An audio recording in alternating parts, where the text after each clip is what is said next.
So what about your thoughts? What about thoughts? Do thoughts just die? Do thoughts come into our minds and leave? Why do thoughts come into our mind in the first place? And if we can control the thoughts that we have, how do we do so? These are all great questions. I have a little bit of a lisp this morning, and I'm not sure why. What I've learned about thoughts is that thoughts are actually not causes like most of us think they are. Thoughts are actually effects of basic fundamental paradigms that we hold to about the nature of ourselves and the world around us. So here's the really crazy thing about thoughts is we're not going to have a new set of thoughts until we create a new fundamental belief. Until we create a new concept of ourselves, the thoughts that we have will always be like an echo chamber to that fundamental concept. So if we can begin to examine either the thoughts that we have, if those are the clearest thing for you, or the beliefs that you carry about yourself, whichever one's clear, we can begin to understand why the two relate to each other, right?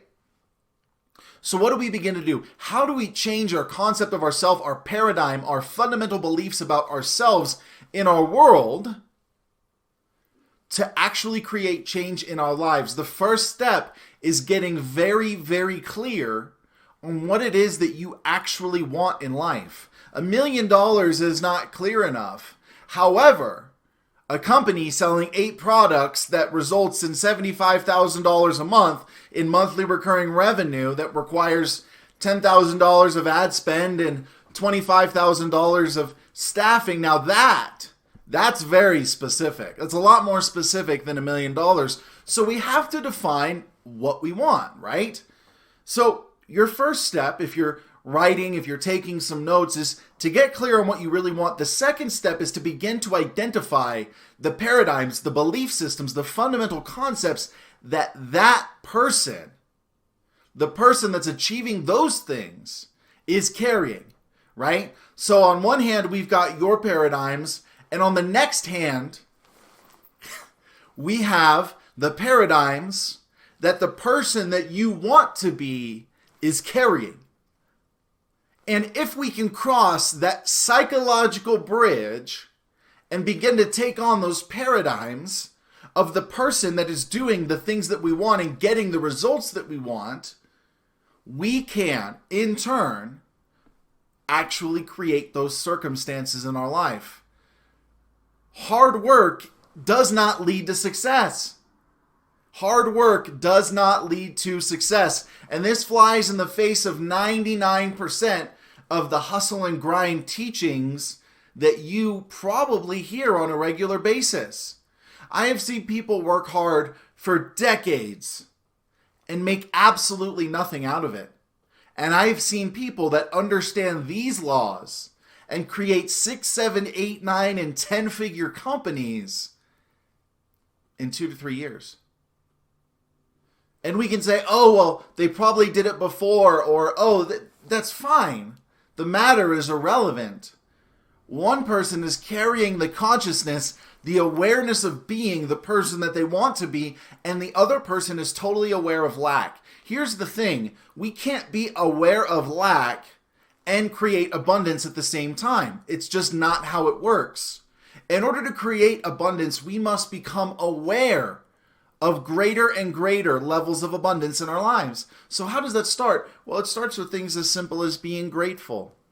You know, when I started practicing gratitude, it was as simple as looking at my arms and thanking them for working for me.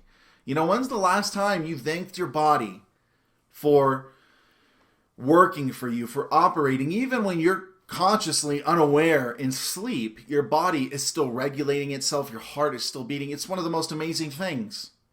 And to him who has, more is given, and to him who has not, more is taken away. And if you've been with us, we've been talking about how that is not a physical indicator there. That statement is all about your perception of yourself, your conception of yourself. Because if you conceive yourself to be rich, to be healthy, to be wise, you will inadvertently, here's the really cool part, the thoughts that come to mind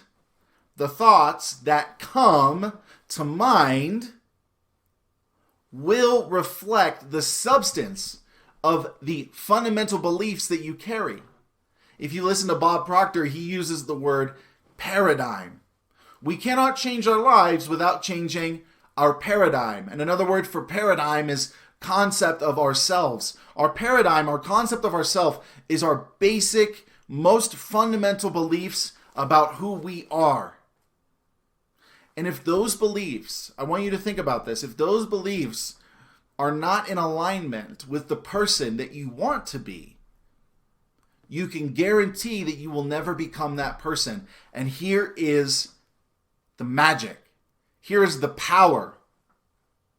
Is your ability to shift your belief about yourself is what is determining your ability to create a life that you absolutely love. So how do you begin to do this? Well, I would take a look at the Source Experiments card deck.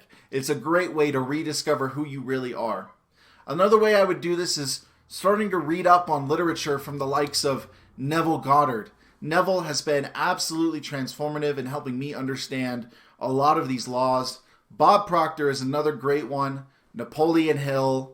There's so many great people that you can begin to dive into. But what I have found is that success, real fulfillment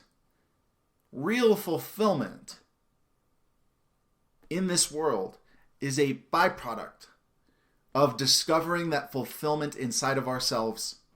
The ability to be alone without wanting. The ability to sit in a room in silence. The ability to generate emotions of your own creation and not living in these conscious and constant states of reactivity, which aren't really conscious at all. Your ability to change your ideas about yourself will determine your ability to create whatever you're wanting to create. And I can guarantee you that if you live in the state of being the person that you want to be, you will find that the entire world seems to shift itself in fashion for your manifestation. And most people's biggest problem is that they go back. They go back to the old ideas, the old identities. When things don't happen fast enough, all of a sudden, I'm going back to there's not enough, I'm not enough, all these different kinds of mental chatter, again, that literally are a result of going back. So your job is to discipline your mind, to entertain your mind with the thoughts, with the feelings, with the vibrational frequency of the person you are wanting to be. And as you do this, you will find that the action, the connections, the people necessary to make your manifestation physical in all of its vividity, it happens relatively easily because you're already living from the end. The body follows consciousness. Wherever consciousness goes, the body follows. So if your consciousness, if your conscious awareness is centered around abundance, around more than enough, around health, around wealth, around wisdom, around plenty, you will find your life reflecting these very qualities. But you must catch it internally before it is found internally. As above, so below. As within, so without. As the universe, so the soul. One of the most amazing insights in the history of history. We find that what is going on inside of us is occurring outside of us. We find that the systems that occur on micro levels, on subatomic levels, on atomic levels, on molecular levels also exist on galactic levels, on universal levels. We find that this universe is a fractal progression of itself. And you you've got the creative power of the universe at your fingertips. There's nothing you can do to get this power taken away because you've been using it your entire life. You've been using it your entire life. And there's nothing, not life, not death, not any sort of adversity, not any sort of blessing that can block you from this power. And if you take these words and you weld this power with wisdom, you will find the world may be the oyster, but the pearl is inside of you. So take this. Be powerful. Be great. Do great things. Take your life to the levels you're wanting it to be. The power is in you. The kingdom is inside of you. And it's all around you. Make it happen internally. Watch it happen externally. That's the truth. Love you. Be blessed. Be powerful. Be great. Have an awesome day.